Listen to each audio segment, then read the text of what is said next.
introduce them to different platforms.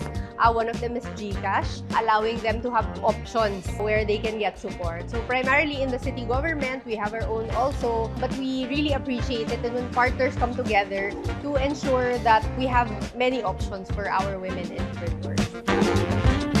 Kayo po ang foundation ng micros and small businesses sa Pilipinas. And masasabi din po natin na ang babae ay malaking tambag, diba?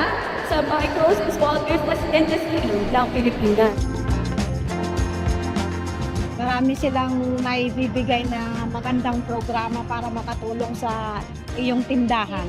Makakakuha kami ng mga tips kung paano sa negosyo, paano patakbuhin at paano yung mga process na sa puhunan. Unang-una po, malaki po itong may tutulong sa lahat ng kababaihan, itong GCash na binaba rito sa aming lugar. Dahil po yung iba po na walang kaalaman, ay nakakaroon po sila ng kaalaman sa mga ganyang mga proyekto at programa.